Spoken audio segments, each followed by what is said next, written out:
Great. Thank you everybody for joining the webinar and dedicating always some time for learning. Please drop some messages into the chat so we know where are you coming from. Let's see where are you joining from.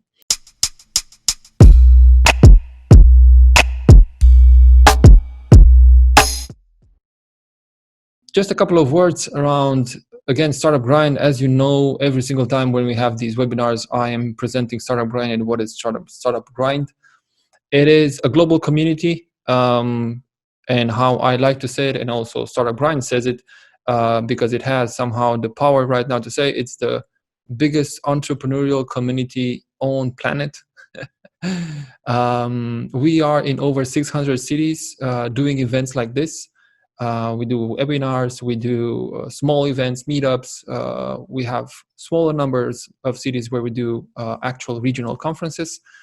And our total overreach is close to, I think, 3.5 million people already within the entire network. So that's pretty amazing.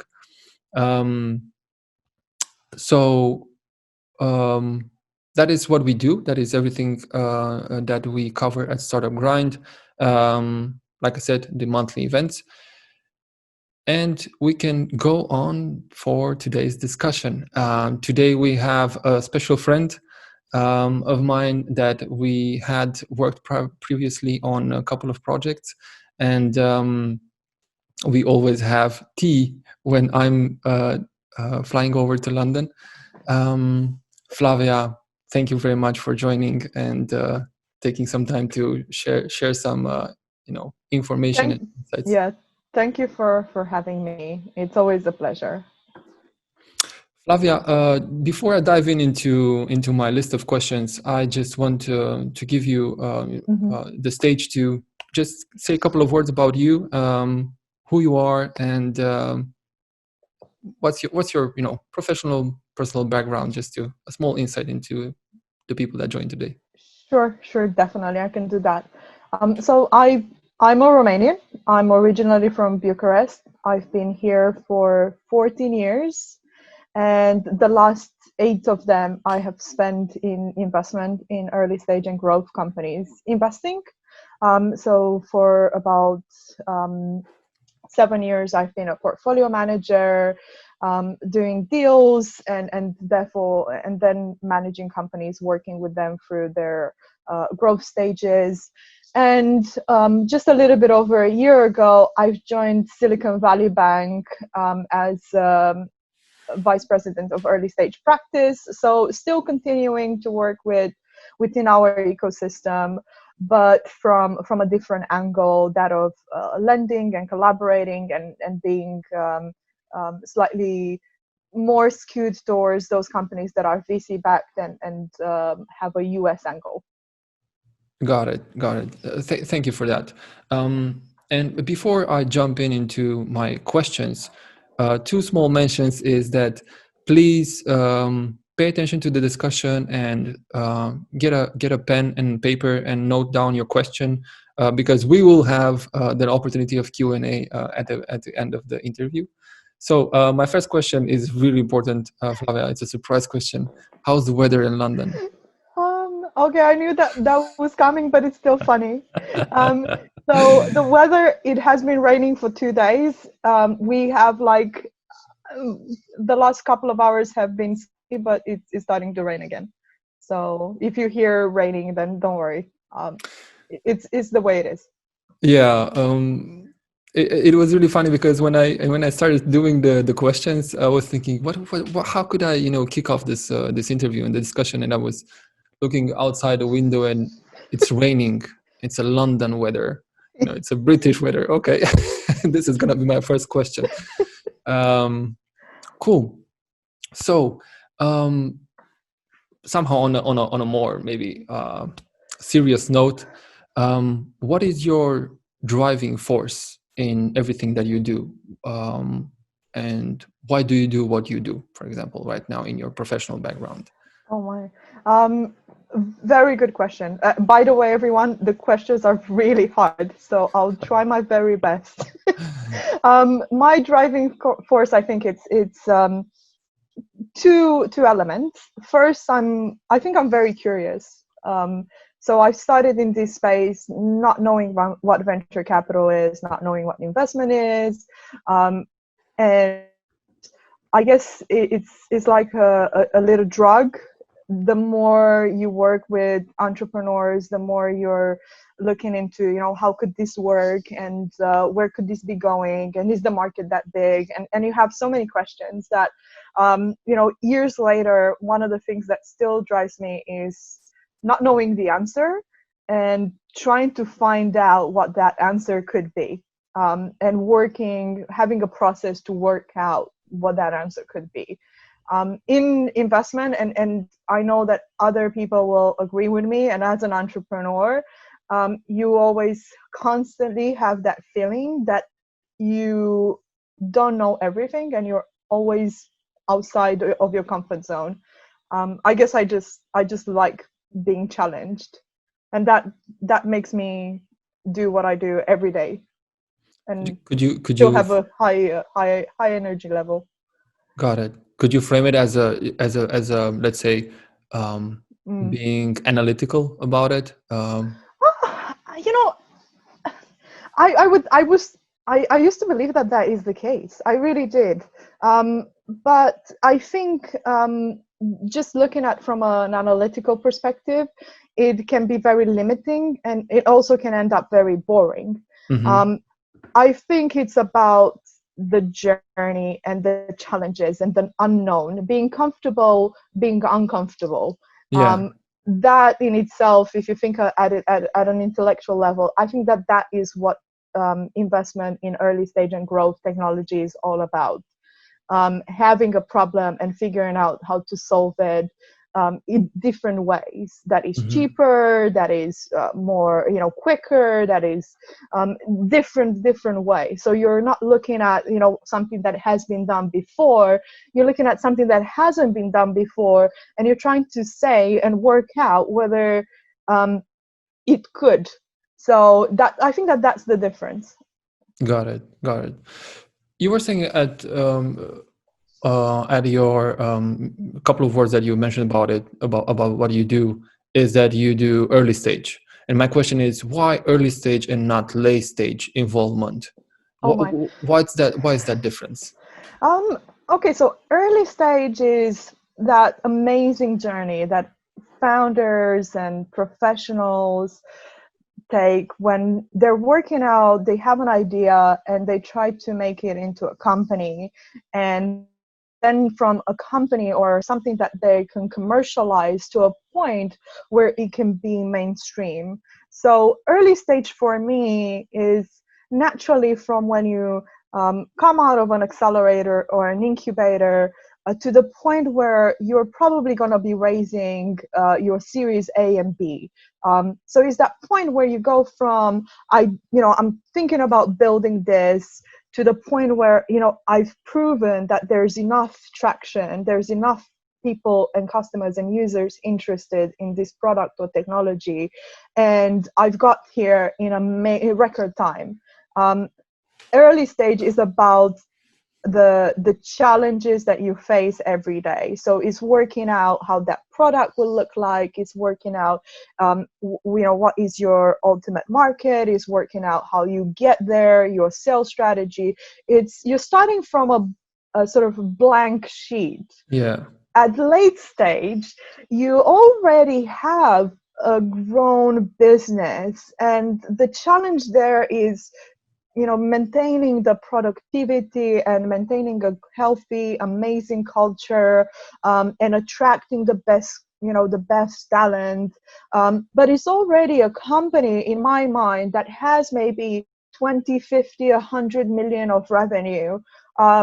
And at that point, there is a certain governance, there is a certain way in which decisions are made. The organization itself is not as agile. And I think that I naturally sit better in an environment that is slightly more agile, that is slightly more focus on getting to that right solution or that solution that works. Got it. That's a very good contrast between them. Picking off the ground some from a blank sheet some stuff, and also the other part is just maintaining and making sure that everything Yeah. runs and doing optimizations. One thing I would say, Stefan, is the fact that Silicon Valley Bank naturally does business with vast majority of late stage companies, both in Europe and in the US. And one element that, I'm not saying no to late stage at forever. Yeah. I just think that naturally that's where I've spent most of my time. Will I at some point test, like with a little toe dip in? Yes, probably. But I feel that it's a completely different dynamic and a different way of working with those companies. And maybe it's maybe it's gonna I'm gonna test it and I'm gonna say that's not for me. But right now, it doesn't seem to align very well. Come on, we have to recognize that it's more fun in early stage. Yes. Early stage is really hard, as you said, right? You have a blank page, and it's really rough, a rough game to play. What would be, like, taking in consideration early stage and the topic that we have today for our discussion, taking consideration the context that we have today, COVID, and the overall impact, economic impact. How does that play? What are your thoughts on that and the new normal? Oh my, tough question. And I know that many participants are probably looking at the news everywhere around the world, and they're, they have so many question marks and dealing with so much uncertainty. So I'm going to start with some of the things that you've already heard in our ecosystem. We clearly had a few good months of no business. There have been sectors of our economy that have been basically stopped at a week's notice. And naturally, there's a lot of apprehension over what are the next steps. The governments across Europe and in the US and various parts of the world have stepped in, and they have put in measures to help fund, whether it is through loans or whether it is through equity and grants, to fund entrepreneurs. And looking at the European Commission, there are going to be so many programs to help founders. So technology and innovation, I feel that moving forward, even in COVID, we're even in the period that will come from now onwards, we are going to be sheltered.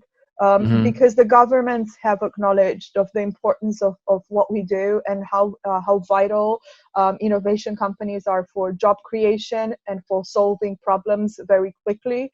We've seen how many early stage and growth stage companies have managed to win contracts with national health services across Europe and help intervene and find solutions. So this is a good point for innovation. If you're able to solve the problem, this is the most amazing period. Yes, it may be bad for some parts of our economy. Yes, there may be companies that are going to close forever. Yes, there may be millions of people that potentially are have their jobs at risk. But during these periods of distress and potentially recession coming, I feel that there are going to be great opportunities for innovation companies, because naturally, think about our ecosystem. Innovation, whether it is Central and Eastern Europe or whether it is UK or US, it starts with a few people. They're very agile organizations. They're usually global organizations from very early on. So people that work already in remote places, partly from home, there is a different impact on those organizations. And if they take advantage of some of, vast majority of large businesses and of parts of our economy is waking up and thinking, do I have the right strategy? Do I have the right online presence? Do I have the right technology? Can I streamline this and that process? It's a great opportunity to be building technology and building solutions. You mentioned that governments are already and already prepared and deployed some kind of let's say budgets into supporting this transition. How is London doing this? How are they approaching it? Oh, wow. Okay, so we have a number of schemes, and I don't know whether people are aware. There are two parts of the vast program that has come in place in early April. The first one I would say is Innovate UK. So Innovate UK has received over 750 million pounds to provide companies in the innovation space with grants. So right now, UK companies are in a very privileged position. If they're at early stage or whether they're slightly more, advanced with their technology, they're able to go out there and put together projects and still get them funded, especially those that have an academic angle or scientific angle or a very deep technology that requires a lot more research. So those companies already have a program. Then there is Future Fund. So naturally, for the first 5 months of the year, we had slightly fewer transactions in the investment space. The part of the investment ecosystem that has been perhaps more affected has been early stage, but there is a new program called the Future Fund that will match investor capital on a pari passu method or approach, where basically if you raise anything from $250,000 to 5 million, the government will match it with exactly the same amount. So that is one way of stimulating this part of the market. And obviously for the broader economy, we had a number of government-backed loans, like the bounce back loan that is up to £50,000. Then the COVID interruption business loan scheme that can fund up to £5 million. And there are a few others for slightly more advanced companies. They moved really quickly in finding solutions and really deploying and putting them over in the market. Yes. But one thing I wanted to share with everyone, because I know how terrifying it can be to need to be in the market right now and maybe fundraise. One thing that I will tell everyone, as of data that available to me last week, in the UK, we had $5.3 billion invested in growth companies. So if you extrapolate for the rest of the year, 2020, with all of this, is probably going to be one of the most invested, one of the best years. It's probably going to have a higher level than 2019. So there's plenty of capital in over 800 funds right now in the UK. I'm really curious how the analysts will look at it, because it's not going to be the natural organic growth of investment. But I think that's why do you say that? I'm going to challenge you. I think this is the best point to invest. Valuations are slightly more moderate. You're going to get more value for exactly the same amount of money. There are some investors that are focusing naturally on managing their portfolios, so they might not be doing just as many new deals, but there are like 200 new funds that have launched in the last 18 months that still have what I estimate is over 50 billion of capital to be deployed. So there's tons of capital to be deployed by new funds. Yeah. And I think along the line, within my questions, we're going to discover how can you get to that money, how to prep your company to be able to position yourself and ask for, foreign Mm. investment. But how do you think can a startup avoid economic downturn? And that's the main topic for today. Do you think, how can a startup, avoid an economic downturn? Well, look, let's first of all separate the two. Economic downturns come and go. We all operate in economies that have cycles, um, credit cycles, and it means that naturally we're going to have periods of recessions, and naturally we're going to have periods of extraordinary growth. It happened over the last 800 years that we have data. It's probably going to continue in our lifetimes and way into the future after we're gone. So from that perspective, downturns come whether we want them or not. They're just part of our cycles. What entrepreneurs and founders can do is just perhaps understand that this is a slightly different set of circumstances that not many people, actually I don't think anyone living now has ever faced. So dealing with COVID and the interruptions and the global impact it had, it's something that few people have ever experienced, if any. So this is new. I believe that there are a few ways in which you could approach this. So maybe like a process rather than me telling what the solution is. Nobody knows what the solution is. Yeah. But I think that if I was in the shoes of a founder right now, I would look at what market and what clients and what users I am addressing.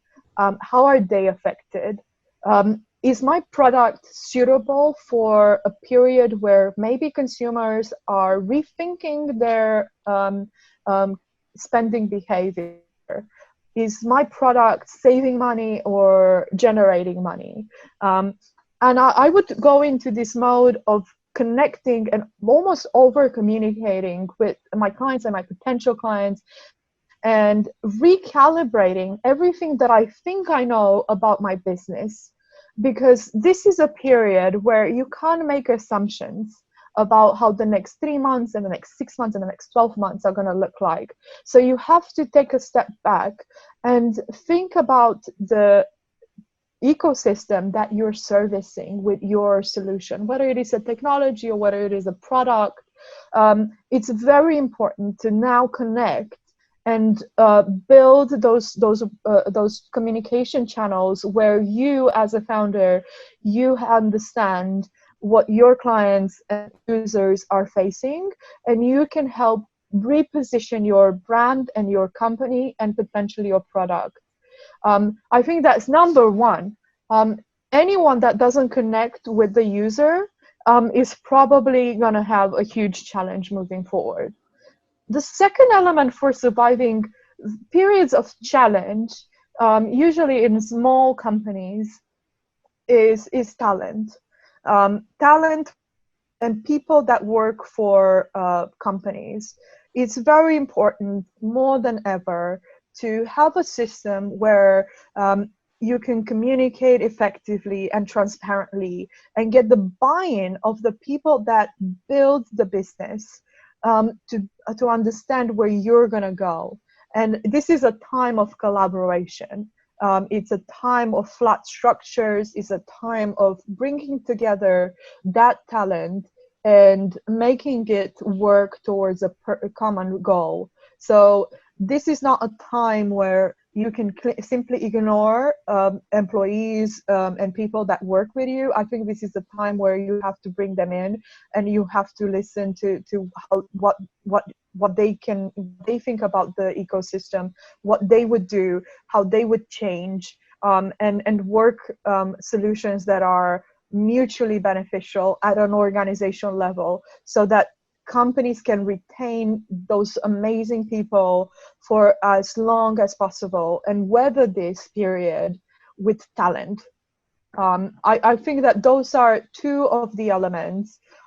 Three is definitely take a step back and think about the pathway that you're going to go as a founder. if you're going to require capital in about 12 months, appreciate that it might take a bit longer to fundraise. So if it takes longer to fundraise, start building the strategy now. Start building relationship now. Start connecting with those VCs. Start understanding what has changed in that ecosystem. So those would be the three things. The first one is definitely who you're selling to and your market. The second one is the people that build the business and can help you scale and can help you navigate this, and probably talent and ideas and innovation that you might not expect to have within your organization. And the third one is capital. And capital, it might take a bit longer to bring in. So it's important to have this sort of very long plan, looking at the next 12 months, 18 months, and trying to take the right appropriate steps earlier. What do you think about, since you already mentioned capital, should they also go after European grants? How is that in comparison with what? I think, look, I think European grants are an amazing source of funding. First of all, because we obviously still have Horizon 2020 and the SME instruments. There are potentially a number of different programs that are going to come live. I expect in the next few months and potentially over the next year or so, that will address this sort of regional disparity. So if I was sitting in Central and Eastern Europe, where I only have like 30 funds to go to in the whole region, compared to 800 on our doorsteps in London, then clearly there will be funds and there will be programs that will address. So you would have seen there has been a call for life science companies and companies that work within the healthcare system. Those type of calls are going to continue, and for every part of the economy there probably it's going to be something. So I would always have SME instruments and European Commission grants and programs on my list as funding sources for technology companies. I never thought about it, like to be more strategic about geographical space and target, more Central Eastern funds. But that is a good insight. Coming back to what go ahead. No. I wanted to say that I'm currently mapping all the funds in the region. So maybe in the next few days, I could maybe share a few resources and you could share it with the community. Definitely, we can shoot an email with follow up with our video and registering, everything with audio files. Yep. Brilliant. Coming back to what you said around early stage best practices, how to navigate this turmoil, right? Is one thing that I'm interested is what would be the signals that increase the probability of failure in early stage companies or startups? What would be some things that you see in them that that they are prone to failure, or if they do not correct that, they will fail at a particular moment? Okay. Very, very tough question. So I know that many people will not necessarily like my response. Many are looking for blueprints, but this is not a blueprint. This is just from your own experience. I was actually delivering two workshops for high school students this week, and every single one of them wanted a shortcut to success. If I could have provided them the answer, I would have been the most popular person ever, but I didn't end up the most popular person because I don't think that there is a shortcut. What type of founders have success at fundraising? have this, or what type of companies. Let's not even think about the founders. Let's think about the company, because when you're going to investor, you have an investment proposal. So an investment proposal is, you give me this much capital, and yes, you might lose it all, but if I'm able to if I'm right as a founder, as a founding team, I'm able to make you this much money. This is fundamentally what happens when you go fundraising. So if I was looking at a business at early stage, I would look at the following ingredients, and you all have heard it before, but I might add my own touch to it. First is the founding team's capability, and I know that you would have all heard this before, and this is why it's so difficult. It's very hard to measure someone's capability unless they have done it several times before. So if you have exited 2 or 3 other businesses before, the likelihood is that it's a high probability you are going to exit this one, because you would have already known how to hire and how to sell and how to position a product and how to build a product, and be able to manage that company. If you don't have that experience, then I think it's about subject matter. I think it's looking at, if you're building a healthcare company or life science companies, do you have a scientific person? Do you have someone with academic and research background? Or do you have someone that worked for one of the pharma companies in production, in the R&D departments? Then if the answer is yes, then that's absolutely fine as well. Yeah. And the same for other core technology. If you're building a fintech, you probably expect someone in the company to come with an understanding of compliance, of financial services, to have worked for a large organization in a key role. So you would have expected those things. And that is what you're looking, those are some of the elements that you're looking at. And as an investor, many funds will spend time mapping the skills of the founding team and those early stage employees, and trying to assess their ability to deliver this, and their knowledge about that market or about that product, or doing all of those elements that have to be done. The second online, and I don't think is less important at all. It's market understanding. If you're going to go to investor and you only have read 1 or 2 reports on your market, and haven't been speaking with clients and haven't been testing your assumptions to some extent, I feel that you run the risk of potentially making huge assumptions that might be false. Yeah. And that can be a huge problem. I would always try to approach it in this way. Start from bottom up. So start with the data and then the users and the companies that you're able to assess and be in touch with, and try to think about how you're going to grow and how you're going to build that business. And at the same time, combine that data with from top down. So look at those macro reports and those regional reports, and then at country, and then at its very specific parts of that market. And I think that is when you get the type of insight and knowledge that it's defensible. So if the investor has a challenge, you will be able to address it quite quickly. That's really nice. We did had a conversation, I think earlier this year even, about the data and doing the market research. Oh yes. Yeah. So one thing that very important. I thought about it right now is that I was missing the macro perspective. So maybe it would be a good idea for me to go back and also do a macro research for the research that I've been doing. Because everything is being challenged right now. So not looking at the environment and the ecosystem in which you're operating, or the economy in which you're operating, it can expose you to risks and situations that you haven't even thought of. Yeah, you're like sleepwalking. Right, exactly. In one of your previous positions as a portfolio manager at Funding London, you were tracking companies' growth, right?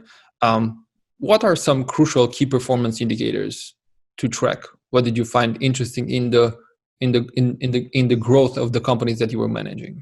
Oh my.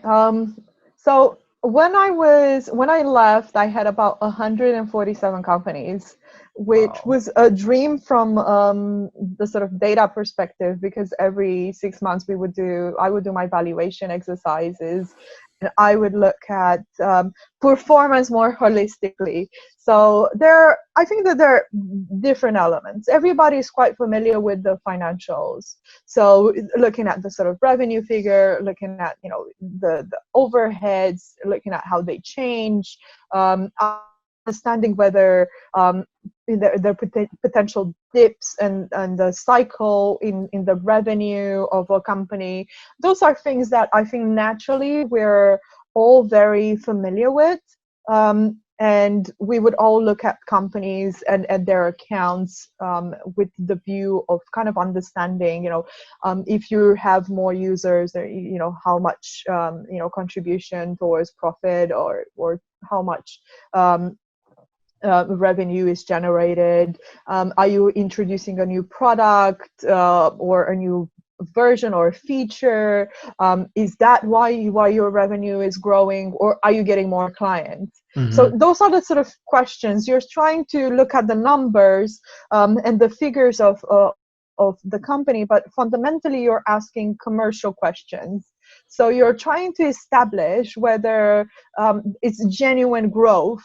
And genuine growth is, I have 10 clients today, I have 12 in the next month, I have 14 or 16 the month after. And if this continues at a particular rate, then that's very good. It means that the company, is able to sell. And then you're looking at also the product. What kind of business are you doing with those companies?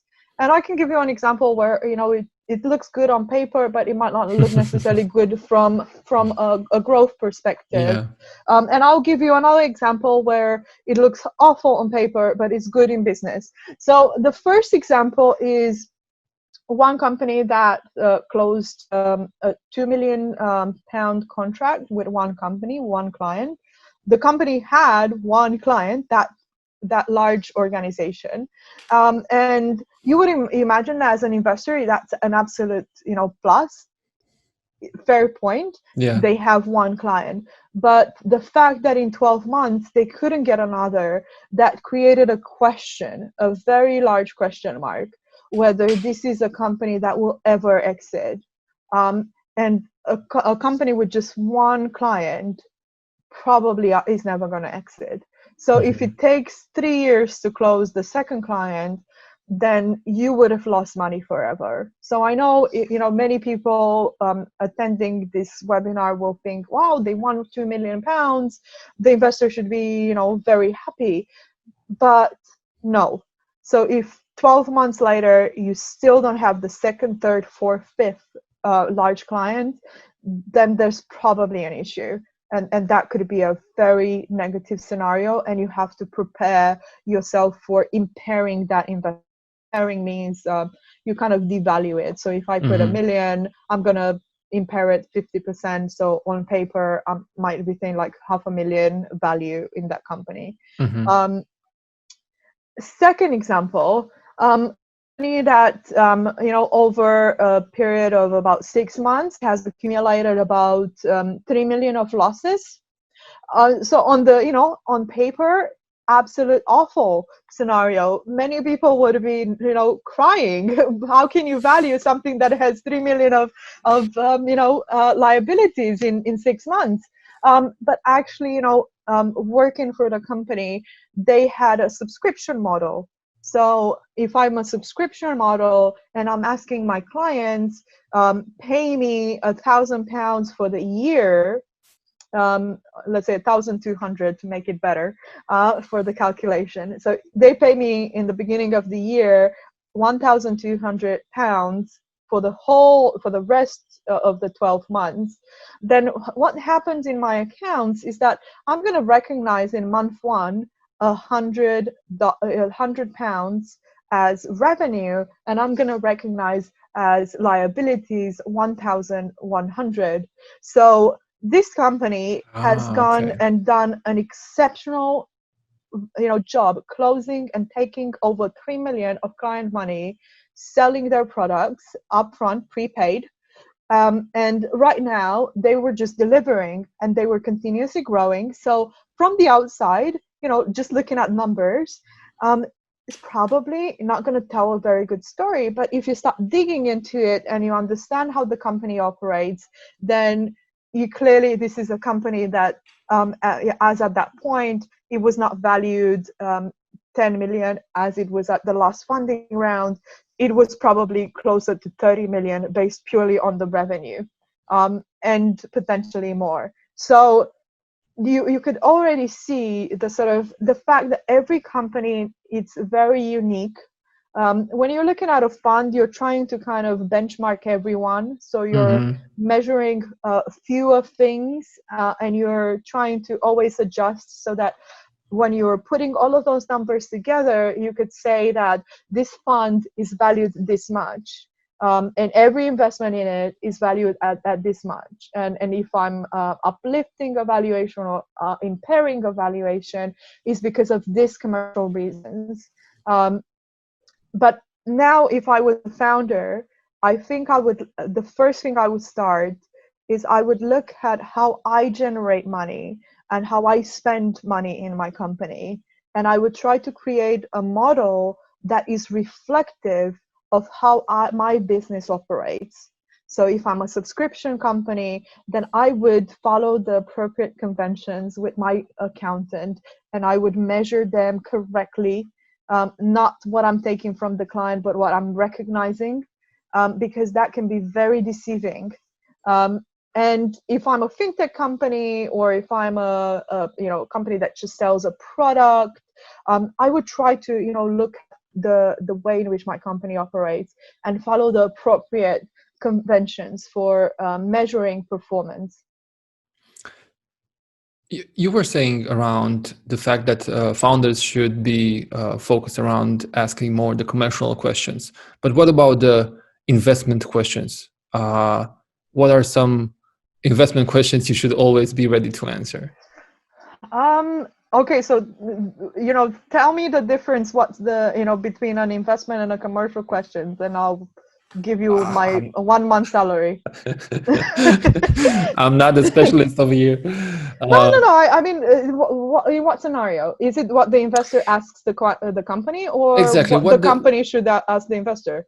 No. So what the investor asks the company, like for example, I don't know, what kind of tech stack do you have, and what kind of Mm, IP you have, right? So some of those questions, it could be maybe also fall in the commercial space. But what are some questions okay. that investors ask? Yeah. Okay, so fundamentally, investors look at a few elements. We've discussed about the team, and that's an important element at early stage in growth.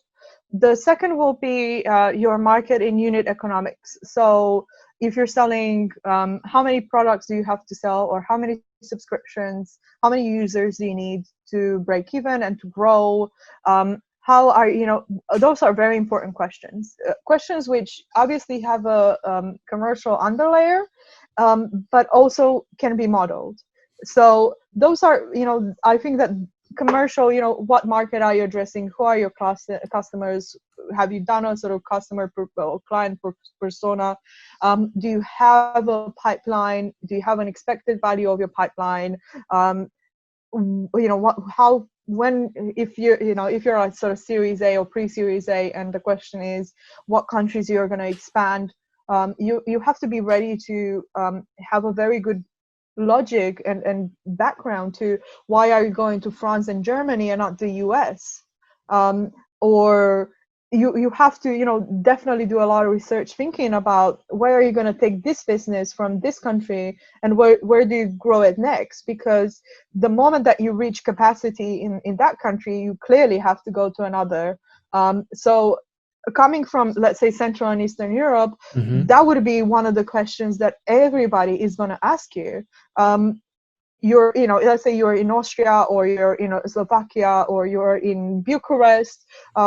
The question will be, so what happens when you've had your sort of 5% of the market in your domestic country, domestic market? What do you do next? And you have to be ready. That is going to definitely be on the list. If you were here in the UK and you were addressing just the UK, then probably the expansion to the US will be one of those issues that you will have to discuss at some point. Is US your market, or is it Asia, or is it a different market that is perhaps the most abundant for you? Then I would say definitely the product is very important. But I would say that not vast majority of technologies are not. You can't have patents, so you can't protect the IP. It's more about know-how rather than something that can be patented and protected under our current law framework. So that is where it gets really tricky. If you're a software company, the likelihood is that you probably are not going to be able to patent. So then the question will become, how are you going to build this? What is particularly unique about your product? And what is that roadmap? So what are you going to be building towards over the next few years that will potentially increase or decrease your ability to be novel and ahead of the curve in that market? Products need to be, right now the innovation cycle is like less than 6 months. So what features are you going to build on that, on your product to be able to continue to compete? So that is usually done in conjunction with experts. So maybe the investors themselves might not have the technical knowledge, but they're definitely able and do bring experts. So you expect a sort of meeting to happen where the CTO of the company and the experts and the VC have this sort of demo and test of the product. And usually you have to ensure that goes smoothly. I've been in a sort of investment committee meeting where the CEO could not set up the demo of the technology because there was some sort of bug. It's clear that they would have never got the investment, even if all the other elements were there. So great team, great market, huge potential, great finances, even a few clients. But if you can make the demo or the technology work for 30 minutes or an hour, then clearly there's a problem.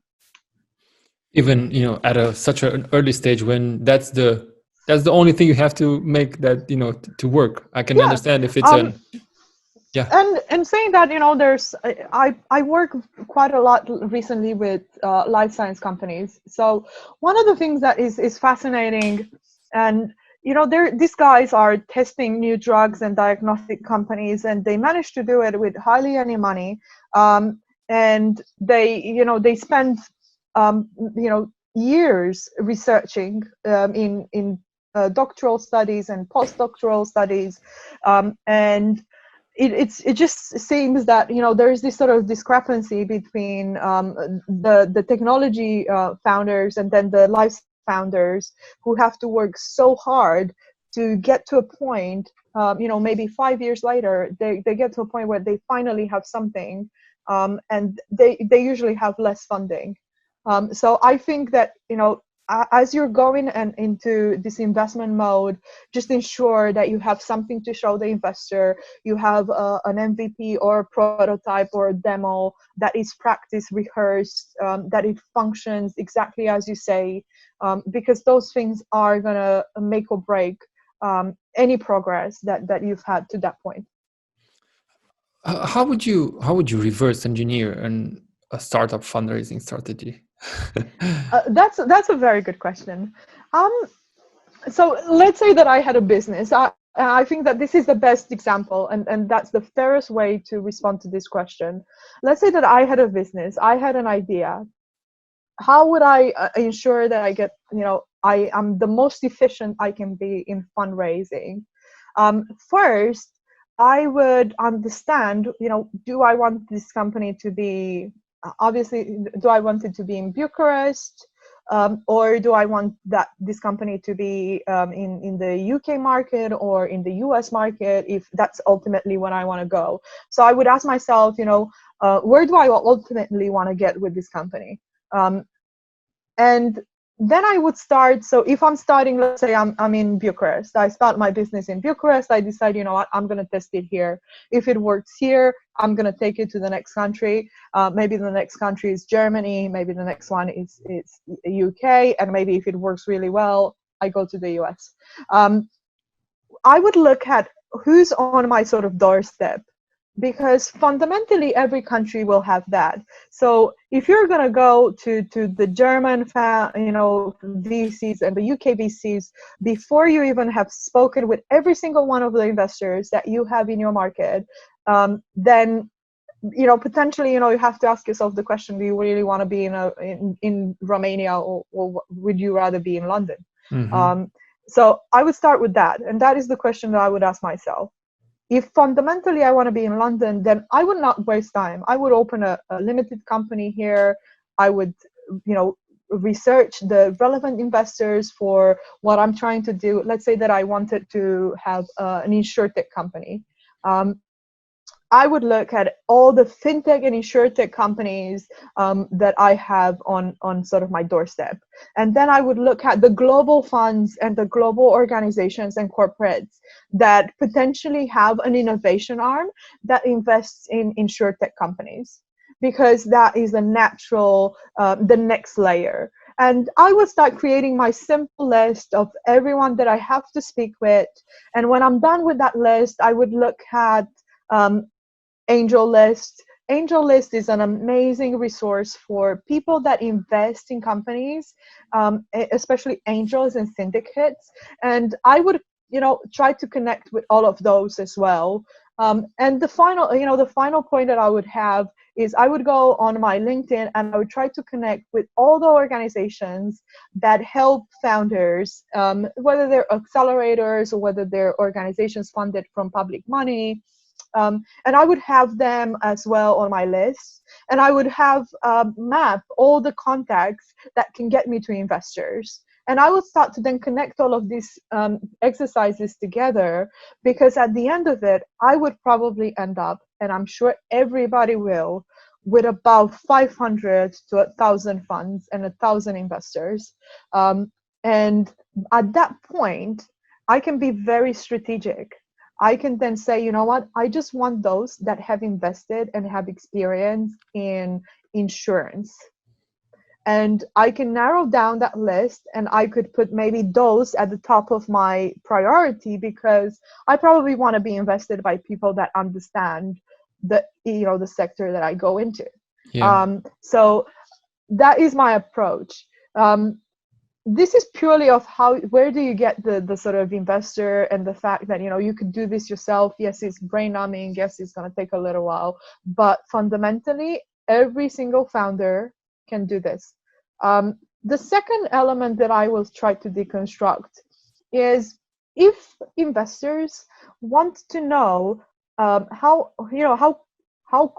quickly I can scale this this product, or how big my market is, and how I'm going to sell to let's say a millennial a new insurance product for, let's say, their home, then I would try to do some tests. I will, have some surveys or some questionnaires. I would try to read pretty much everything there is on that market, and try to work it backwards of how, cheaply I can deliver that. If I'm an insurtech company, and I'm going to package an insurance product, I probably have questions, are there regulations or compliance? You'll be surprised, but right now I can tell you that there are companies that are marketplaces, and they don't realize that they have to be regulated by the financial authorities in all the countries where they sell or have users. Yet I every now and again I speak with companies that tell me I'm selling this or I'm connecting these two different parties, and they don't even understand what applies to their business. So I personally would do a lot of research and understand if I want to sell to from Romania to someone in Germany or in the US or in another country, what are the sort of laws and regulation and what Yeah. are sort of authorizations that apply to me, because the investor is probably going to expect me to have them, and if I don't have them, then is there a risk?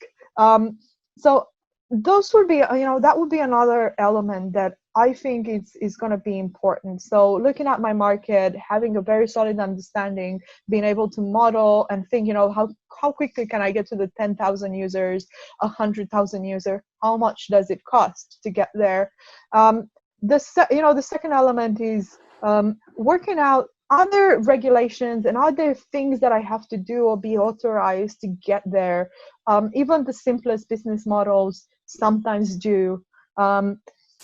Then obviously I would look at competitors. I would look at, compare myself and differentiate myself from whatever is in the market. So I think that this is naturally how you start to deconstruct. You look at those first few things that we discussed today, and you try to take a step back and try to figure out, how you would respond to them. So when you go to investor, you're pretty much giving them exactly what they're expecting, and doing a lot of their heavy lifting for them. Although we tried to say that we're not going to, do a blueprint, but I think that is what just happened over here. you Yeah. just, you I just, can see one quick question. I can see there is a question. I see the yeah. blipping. Yeah. Shall we do this now or shall we do it later? I have two more questions, I think, and then we're going to Okay. step into our Q&A session. Yes. I just want to touch briefly on what on your thoughts about the female founder gap, and that is because at Startup Grind, we have a strong value and core communication around pushing to all the 600 cities that let's bring more female founders on the doorstep, as you're saying, right? And what we are trying to do is to have at least 1 month to 2 months per year where all the 600 chapters bring female entrepreneurs on board to Yeah.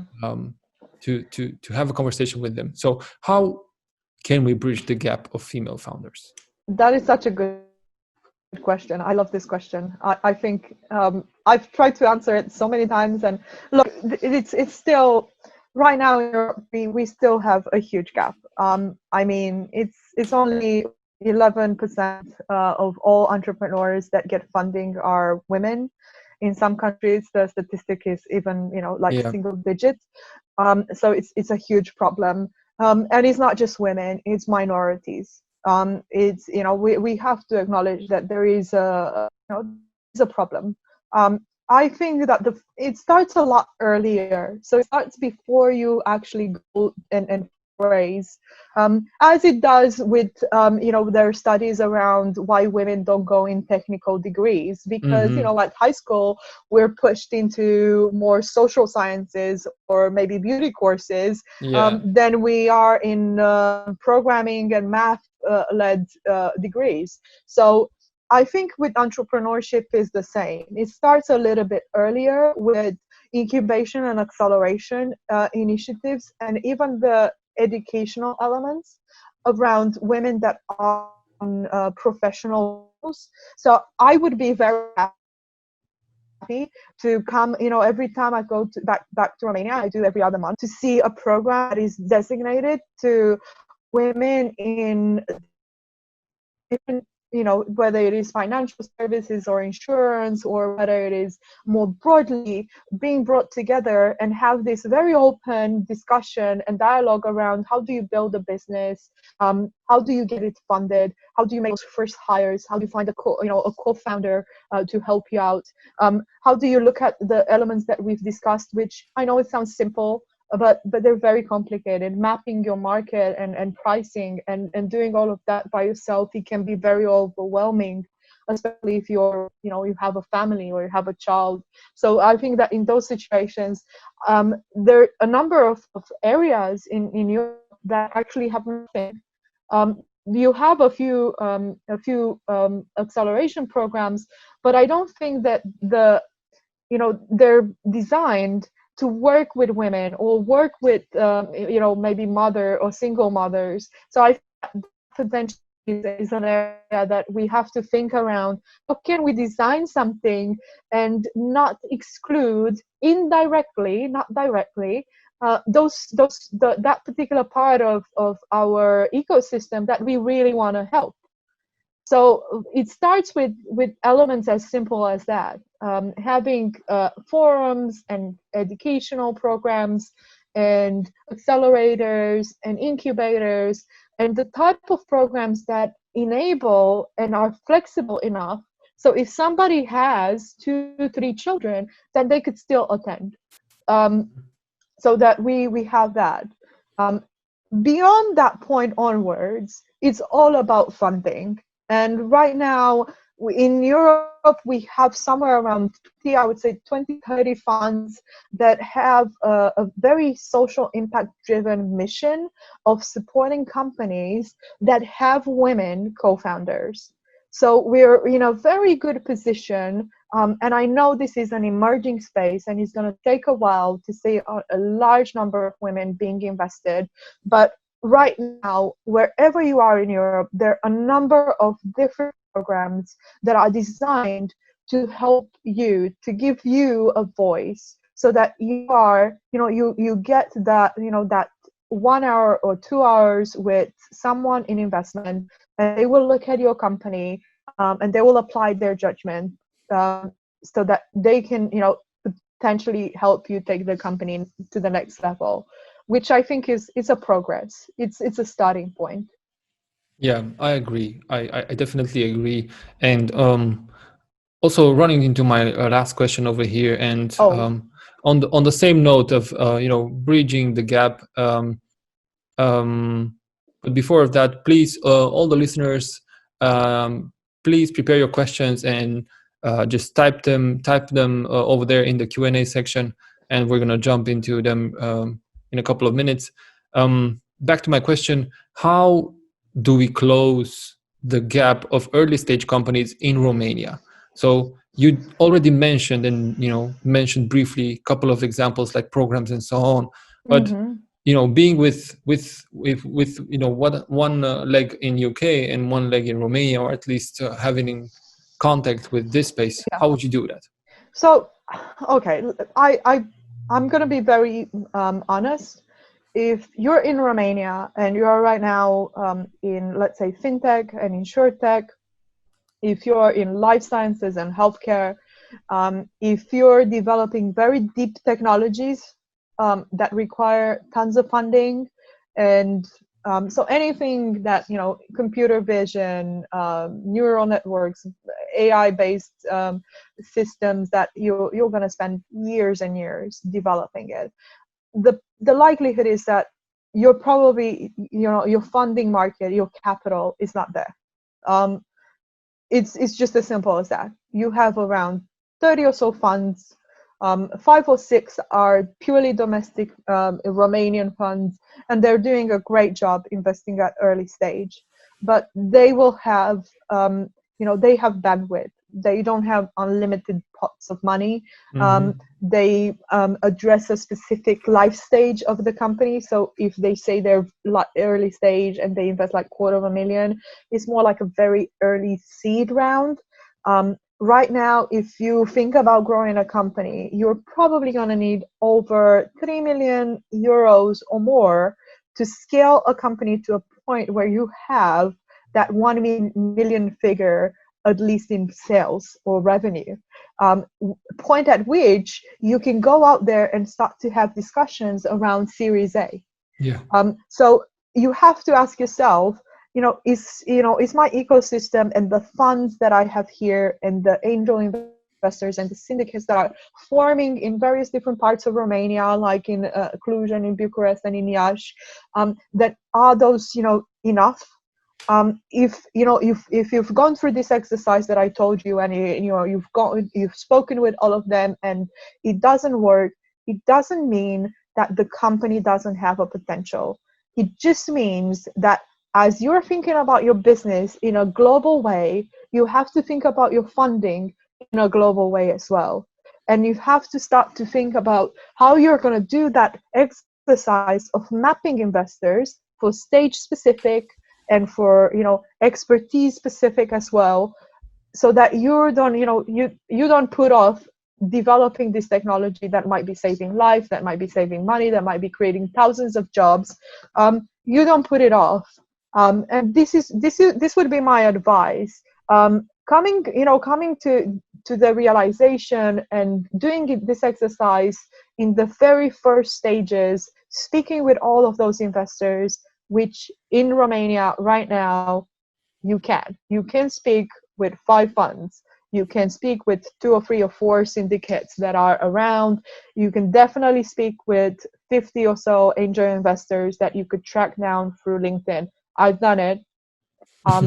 No, honestly, I've done it. So I'm absolutely convinced that every single entrepreneur attending tonight, if you're thinking of fundraising in Romania, in a week's time, every single one of you would have had those 50, 60 conversations, and you'll know if your deal is going to happen or not. You're going to have a sort of response. It's either going to be a very quick no, or it's going to be a very long yes.